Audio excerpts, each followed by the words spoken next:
Orang alim itu punya kenaifan apa? Ngerti naifnya orang-orang yang seperti itu. Misalnya begini, saya beri contoh paling gampang ya. Ini supaya sampean paling gak misalnya alim lah, yus niru-niru wong alim, bergaya-gaya nantok betul betul. Karena mantas sabah biqaumin bahwa min. Ini kertas kan putih. Kalian semua mengatakan ini putih enggak? Putih kan? Tak kasih uang enggak? Enggak kan? Lama sekali Anda mengatakan ini putih tanpa ada ngasih uang. Dan tanpa ada ancaman yang mengatakan hitam tak penjara, enggak juga saya tidak ngancam seperti itu. Berarti lama sekali Anda ikhlas mengatakan ini putih tanpa ada yang bayar, tanpa ada yang mengancam. Loh, kenapa ketika mengatakan Allah itu Tuhan kok nunggu digaji? Wong kok goblok ngono, kira-kira gitu. Wong kok ngawur ngono. Makanya ikhlas itu hanya orang alim yang bisa melatih ikhlas. Ya saya ulang lagi, lama sekali saya mengatakan ini putih kan? Mulai dulu dan sekarang dan nanti kita pasti mengatakan kertas ini ada yang gaji enggak? Enggak kan? Ada yang ngancam enggak? Enggak kan? Berarti Anda ikhlas ketika mengatakan ini putih. Karena apa? Fakta kan? Realitas. Loh, Allah Tuhan itu realitas apa enggak? Realitas kan? Kenapa untuk mengatakan Allah Tuhan kamu minta upah? Cek perhitungan itu gak pengiran. Cek perhitungan itu kalau mbak pengiran. Jadi orang alim itu orang yang bisa menaifkan, bisa mengkriminalkan, menyalahkan orang yang tidak ikhlas dengan logika yang mereka bangun. Betapa bodohnya kita, betapa naifnya kita, betapa kriminalnya kita untuk mengatakan ini putih nunggu ada yang gaji. Betapa kriminalnya kita untuk mengatakan Allah itu Tuhan, untuk sujud pada Allah nunggu. Jadi cara pangeran ku ketok, cong sujud. Pani biro jenengan Gusti. Kurang ajar, wae pangeran ngono. Kelakuan kok ngono. Jadi cerita wong alim, nah sampean janggal berarti gak ngalih. Gampang kan berarti Quran yang sampean iskal berarti gak ngalih. Maka orang adil ini punya kriminalnya sendiri. Memang saya bahasakan kriminalnya sendiri. Sehingga dalam sebuah riwayat Allah ngendikan dalam hadis qudsi, waman azlamu. Ini ada di Ihya, diulang beberapa kali di Ihya, juga ada di beberapa kitab. Nah sampai tidak tahu itu tidak salah saya, salahnya tidak baca. Orang aku tahu ngaji Ihya ya orang roh, ya ngaji kilatan, sampai ngantuk, takok khatamane kapan? Paham ya orang takok khataman. Kriminal yang tadi ribet. Jadi orang paham tapi takok nopo khatamane kapan? Orang sing ra ngaji lah takok khatamane kapan terus teko golek baru kayak apa? Khataman. Maksudnya biasanya ono jajane nak khataman. Kayak ribet. Terus niki jenengan kudu matur nuwun Pak Makmur. Kalau itu kau mau hormat Pak Makmur. Dia itu dari Mbah Zubair lah. Tapi bisa nih kita, baleni dolim. Bisa nulis dolim menabing pintu, nambah dolim. Gitu dolim tenan bukan dolim. Dolim itu loh maksudnya. Nah, berarti kamu mengatakan kertas ini putih ikhlas enggak? Ikhlas kan? Nah, makanya di sebuah hadis qudsi Allah ngendikan waman azlam. Siapa yang lebih dolim mimman abadani di jannatin aw narin. Laulam akhluk jannatan wala naron alam akun ahlan an uto'a. Tanya tak apa loh hadis. Kalau mau lirian apa? Nanti sana itu siapa? Meskipun kalau orang kangelan tapi siapa? Tapi sobok saingi sing kangelan. Napa? Kangelan. Tapi menang kula mergo kangelan tok ora apa. Jadi waman azlamu, waman utai sapa iku azlamu luweh dolim mimman dibanding wong abada kang nyembah sapa man ning ingsun li jannatin aw narin. Jannatin krono swarga onarin atau wedin rokok. Terus dewe pangeran laulam akhluk jannatan wala naron. Andaikan aku ya tetep pangeran tapi ra gawe swarga gak gawe neraka. Apa aku terus gak pangeran? Andaikan Allah tidak menciptakan langit dan bumi, tidak menciptakan surga dan neraka, Allah tetap Tuhan apa enggak? Tetap Tuhan kan? Dan tetap layak disembah apa enggak? Berarti itu cerita kriminalnya ngeten. Wong nyembah Allah kok njaluk opah. Nah, makanya di sini agama itu harus ikhlas. Nyembah Allah ya ikhlas lillahi ta'ala. Nak ngomong aja, wis pokoknya nyembah Allah lillahi ta'ala. Tapi dia gak ngerti logika lillahi ta'ala itu gak ngerti. Yang ngerti ya orang alim tadi. Orang alim itu bisa bikin analogi, bisa bikin kiasan yang orang tuh gak bisa bantah. Paham ya? Orang itu ya kayak tadi, lama sekali kita mengatakan kertas ini putih. Ada nggak yang gaji Anda? Enggak kan? Anda mau mengatakan kertas ini putih? Mau kan? Kenapa untuk mengatakan Allah Tuhan nunggu ada yang bayar, yaitu surga? Itu deh, umpama Allah ketok, itu kira-kira padha karo ngono. Cung sujud ke aku, cung. Gusti wani piro? Opahe nopo? Bocah kurang ajar. Itu orang alim. Orang alim itu orang yang punya kemampuan. Nah, orang abid itu tidak wirosa, tidak punya wirosa nabawiyah menyangkut fatona, kecerdasan itu. Yang punya itu orang alim. Cuma orang abid lebih baik timbang yang nggak abid. Nanti sampean GR. Koyo wong alim wong abid sak iso. Kowe ku ya la abida wala alima wala. Cara fikih lawala no. Jadi ini sulam taufik ana kelompok napa? Lawala. Abid ya ora, alim ya ora, wis pokoke urip. Pokoke urip. Tapi ya penting ibu napa-napa. Dia sampean wujud ya kersane Allah, ora oleh dipedhingi nggih.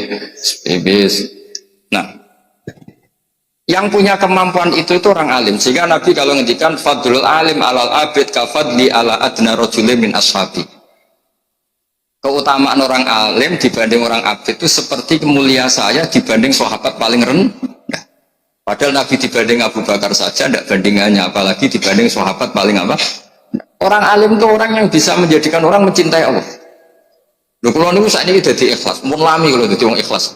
Bukan karena hati saya inginnya ada ikhlas. Kita punya nafsu, inginnya ada ikhlas. Tapi agar terus izin, aku darani tembok ini kuning, darani lampu itu kuning, atau darani meja ini hijau. Selama ini tidak ada yang gaji. Kenapa saya katakan? Karena saya ingin ngomong fakta. Bahwa ini putih, gaji saya hitam. Selama ini saya ngomong fakta itu tidak ada yang gaji. Dan saya senang karena waras kan. Hanya karena ingin waras kan. Misalnya kedua lah arani putih kan ya waras kan. Terus kertas ini tak arani ireng kan ya ndak waras. Karena agama ini di kaum yaqilun, di kaum yatafakkar. Sama, orang yang mengatakan Allah tidak Tuhan itu tidak waras. Makanya Nabi, semua Nabi didhawuhi oleh Allah, wong-wong entas dari kebodohannya. Karena wong kok keliru darani pangeran itu jenis ya bukan waras. Berarti tidak kaum yaqilun, tidak kaum yatafakkar. Nah akhirnya kan meskipun hati kita ada ikhlas karena kita manusia banyak kepentingan, apalagi partai politik, wah itu tambah banyak lagi kan. Tapi kalau kita ngomong dengan akal, itu mesti jadi ikhlas karena tadi, ya Allah, jenengan itu al-haq, jenengan itu Tuhan yang al-haq, memang nyata-nyata Tuhan. Kenapa sih ya Allah saya harus mengatakan kau Tuhan nunggu dikasih surga? Wong kula darani kertas putih mau rano sing ngopahi purun. Akhirnya kan duwe izin. Ya duwe izin, duwe akhirnya ya terus sesuai ikhlas. Siapa yang bisa melatih ikhlas? Lagi-lagi orang alim karena punya analogi yang meruntuhkan semua akal ketidakwarasan kita. Yaitu wirosah nabawiyah, yaitu wirosah fatonatu Rasulillah Shallallahu Alaihi Wasallam, kecerdasan Nabi. Nabi itu kalau nerangkan orang supaya tidak syirik, tidak musyrik itu gampang sekali. Ada orang yang membandingkan Allah atau mensetarakan Lata Uzza dengan Allah atau mensetarakan makhluk dengan Allah. Itu Nabi kalau bikin contoh itu sederhana. Kalau kamu punya Innova atau Alphard atau HP lah, yang paling murah itu HP. Kamu suka enggak kalau ada orang lain yang cara menguasai barang kamu setingkat kamu? Makanya tidak pamit, serampangan, seakan-akan selevel kamu dalam menguasai barang itu. Kamu punya rumah, kemudian ada orang lain cara masuk rumah kamu, cara menggunakan fasilitas apa saja gayanya kayak kamu tersinggung nggak? Tersinggung kan? Tersinggung kan? Kamu punya baju yang paling kamu sukai, kemudian teman kamu pakai tidak pamit, terus makainya gaya pemilik bukan gaya peminjam, mangkel nggak? Nah, Rasulullah itu segampang itu menerangkan, halakum mimma malakat aimanukum min syuraka fima razaqnakum fa antum fihi sawa. Takhafunahum kakhifatikum anfusakum. Kalian punya barang, kemudian ada orang lain yang nggak punya barang itu, dan cara menggunakan barang itu sepersis kamu. Mau nggak kamu punya rival seperti itu? Ada orang sok-sokan memiliki barang kamu. Wah ya nggak mau ya Muhammad. Pas itu manggilnya masih ya Muhammad. Ya sudah, alam raya ini milik Allah, yang menciptakan Allah. Langit bumi penciptanya Allah. Kemudian kamu anggap Lata Uzza Fir'aun setingkat dengan Allah, padahal tidak ikut menciptakan. Itu fair dah. Yang beli Innova itu kamu, sing diruangi Adol Tegal itu kamu, diruangi merantau di Malaysia kamu. Kemudian ada orang lain yang cara makainya setara dengan kamu. Gak pamit nganggo saya naik mangkel enggak. Akhirnya orang ya sudah ya Muhammad ya Rasulullah, setelah Islam mereka bilang ya Rasulullah, nggak mungkin lah Allah itu la syarikalah, nggak mungkin Allah itu lahu syarik. Allah la syarik. Jadi al-malik bisyai' mesti mutakhassisun bi. Orang yang memiliki sesuatu itu yang paling spesial dengan sesuatu itu. Waduh al-khaliq li hadzal alam mesti mutakhassisun bi hadzal alam. Jadi Nabi itu segampang itu. Nah sekarang kita ini kehilangan fatona, kehilangan kecerdasan untuk memberi penjelasan. Misalnya ngancam neraka, gak anut kualat, gak anut neraka. Jadi itu siji yo tegas, nomor loro ya rawat iso ngaji. Dan itu ya tidak seperti itu dulu, tidak seperti itu. Contoh kedua, banyak orang yang menuhankan banyak makhluk. Dan mereka cara berpikir, saya berkali-kali ngulang dalam semua pengajian saya. Aja'alal alihata ilaha wahida innaha adalah syai'un wajab. Dulu orang kafir cara berpikir, Muhammad, problem kita ini banyak. Masa Tuhannya satu? Karena dari dulu orang Arab nganggap Tuhan itu solusi. Masa problem kita banyak, kemudian Tuhan satu? Berarti apa? Problem banyak, kemudian solusinya satu. Makanya mereka iskal, janggal, aja'alal alihata ilaha wahida innaha adalah syai'un wajab. Itu logika yang terbangun. Tapi Rasulullah cara menjelaskan itu gampang sekali. Kalau kamu jadi buruh, punya majikan banyak, perintahnya beda-beda, instruksinya beda-beda, dan kalau nggak kamu turuti marah semua. Ya seperti orang jadi pembantu di rumah tangga. Sing lanang misalnya ngongkon ngumbah mobil, sing wedok ngongkon nyapu misalnya. Nanti anaknya ngongkon ngecasno HP, kowe dadi buruh kan yo bingung, kakean apa? Majikan. Terus kalau kamu jadi buruh, kemudian majikannya banyak, perintahnya beda-beda, kamu suka mana dengan punya majikan satu? Ya suka satu ya Muhammad.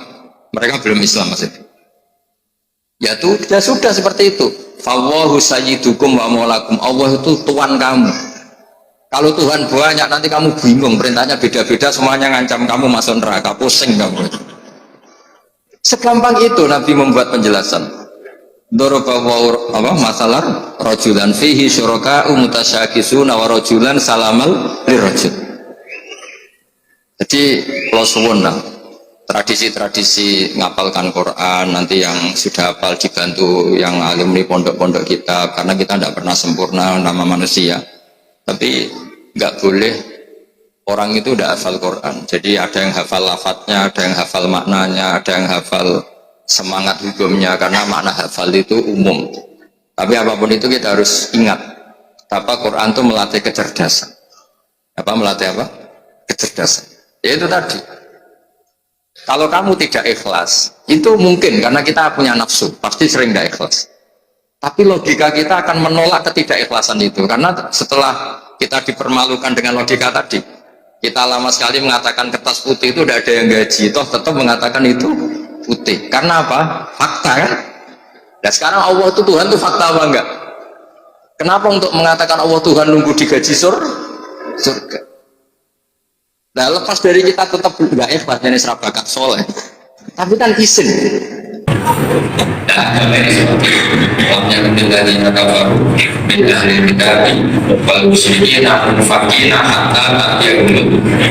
Yang bisa menghancurkan pikiran kotor itu hanya al-bayyinah. Orang-orang kafir baik ahli kitab maupun dari kategori musyrikin itu tidak akan tercerabut dari akar kekafirannya hatta ta'tiyahumul, sehingga datang kebenaran sing jelas welo-welo, kebenaran yang menghunjam, kebenaran yang logikanya nggak terbantahkan. Siapa itu? Rasulun minallah yatlu suhufam mutahhar.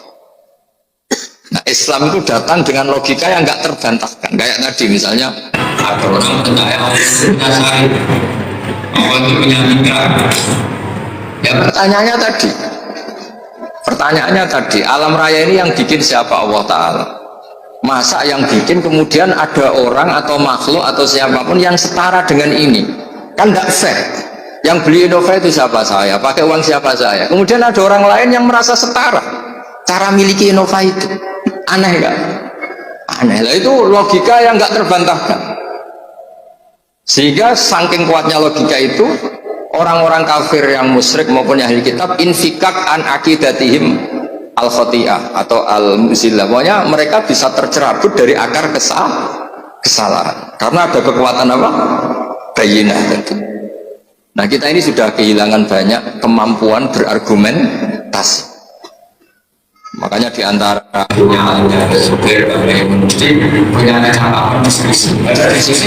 orang melatih logika, melatih apa? Logika. Hatta ta'tiyahumul bayinah itu siapa? Rasulun minallah yatslu suhfa muta'ala. Ya, jadi apal surat Tabarok, logikanya tadi. Kalau kamu apal Tabarok, syukur-syukur apal Quran, berarti kamu membawa sesuatu dan menyatu dengan sesuatu yang nggak layak kena azab.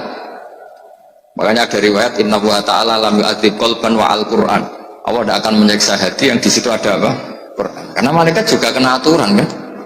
Masa orang hafal Quran itu bal-balan malaikat. Bangunin malaikatnya gak tahu ngaji fikih. Wa yakhrumu idza'u ahli Quran. Engko wacana tak duri nak panjenengan. Lah repotnya ngeten, hafid di wisuda jebule bareng disadui malaikat. Diprotes, kok ini hafid dengan sadui wis tak tes jebule lali kabeh. Lah iku hafid wisuda berarti boten hafid hakikatan. Hafid hakikatan ya sampai ilah mati tetap hafal Quran. Wisuda ya sementing togane yang panggung. Ya kadang ya hafal tenan, kadang ya ora pancen. Tapi apapun itu misalnya belum hafal betul ya masih bisa dilanjut karena belajar itu tidak ada apa habis ya. Terus kalau kepengen mohon terus nongol fa'in kunta fa'ilan daka famkhuni min kitabik. Kalau engkau ya Allah tidak memberi hak syafaat ke saya, maka sebaiknya saya tidak usah sebagai kitabuka. Famkhuni min kitabik, saya hapus sebagai surat Quran. Jadi gamane cara surat Tabarok, Gusti kula sebagai surat itu duwe gengsi, diutang jasa. Ini orang kangelan ngapalno aku tiap malam lah. Ya, makanya saya agak susah kan ada rodok kangelan bareng ribet ya. Ya pokoknya sing ngapalno ora usah kangelan. Pokoknya ini ya ini malam-malam ngapalkan saya. Kok saya tidak balas jasa itu gimana? Kemana orang ini tidurnya terganggu karena menghafal saya. Jadwal istirahatnya terganggu karena baca saya. Kemudian orang ini setelah mau disiksa saya ada ngambil peran, tidak nyafaati itu. Cara saya apa kata dunia kan nggak pantas lah kira-kira itu. Jadi refleksinya itu harus betul. Inna fulanan amid min baini kitabik fata'allamani wa talani wa tu'adzibu wa ana fi jawfi wa tu'adzibu wa ana fi jawfi. Jadi yang mereka kata dua anak Bijov ini kata surat Tabarok. Bayangkan kalau hafal 30 juz. Jadi surat Tabarok itu merasa salah. Cek saya tidak bisa nyafaati. Kalau saya tidak bisa nyafaati, famkhuni min kitabik. Mendingan saya tidak termasuk min kitabik, tidak termasuk Quran. Terus kata Allah, ala aroka ghadibta. Terus fatakul wasakal itu. Jadi berarti kamu marah. Terus kata surat Tabarok, ya iyalah Gusti, saya memang layak marah karena saya dihafalkan orang itu dan orang itu hormat saya sampai saya dihafalkan. Kemudian saya tidak bisa berbuat apa untuk nyafaati orang ini. Terus kata Allah, idhabi faqad wahabtuhu lak wa syafa'tuki fihi. Ya sudah, kamu silahkan mensyafaati dia. Ini cerita-cerita syafaatul Quran sebagai bentuk penghormatan kula pada malam napa nuzulil Quran. Tapi ojo hafal surat Tabarok kayak tadi. Logika yang dibangun Allah juga kamu hafal. Saya itu kalau baca ayat logika itu senang sekali. Kayak tadi ketika Allah ingin dan faktanya memang la syarikalah, tidak ada mitra yang setara dengan Allah. Allah ngendikan apa? Hal lakum mimma malakat aymanukum min syuraka fima rozaqnakum fa antum fihi sawa. Misalnya ibu-ibu masak wis enak wangilan, terus ada orang lain yang klaim itu masakannya mangkel enggak? Mangkel kan? Yang menciptakan langit bumi itu Allah. Kemudian ada makhluk yang seakan-akan sebagai pencipta. Akhirnya orang tahu, oh iya benar-benar Allah itu la syarika lahul mulku wa lahul hamdu wa huwa ala kulli syai'in qadir. Jadi kayak apa mudahnya Rasulullah karena ditarbiyah Allah secerdas itu. Sehingga banyak orang kafir yang masuk Islam, orang Yahudi, orang Nasrani banyak masuk Islam. Karena logika yang dibangun Rasulullah itu meruntuhkan logika yang mereka bangun. Disebut bal naqdhifu bil haqqi 'alal batil fayadmaghuhu fa idza huwa zahid. Ya, tapi sekarang itu wong niru Nabi mau wiridan maca la ilaha illallah ping sakmene pakete swarga, istighfar sakmene pakete swarga. Mbok kiai ini ra kula kalah saingan, nurut aku swarga. Hormat aku swarga. Ono sing kebablasan salam tempel mbak aku swarga. Lho nak Kanjeng Nabi kampanye swarga pantes pancen kekasih pangeran. Ora aku nak kiai ketok yo padha mikire lah. Maksudnya ora usah kampanye ngono. Dadi ngene lho, sing hormat aku muga-muga disepuro pangeran. Tetep ada kata muga-mugane. Nah, karena ya kan 50-50 padha. Iya maksudnya sing ngendikan ngono ben Rasulullah wae karena pantes lah jamin swarga. Nah jenengan iku sapa? Sertifikasi orang metu kok kemenek kan. Dadi kiai orang sertifikasi kok. Nggih ngoten mawon mugi barokah. Assalamualaikum warahmatullahi wabarakatuh. Itulah kajian ilmu dari Gus Baha, semoga bermanfaat untuk kita semuanya. Terima kasih sudah menyaksikan dan wassalamualaikum warahmatullahi wabarakatuh.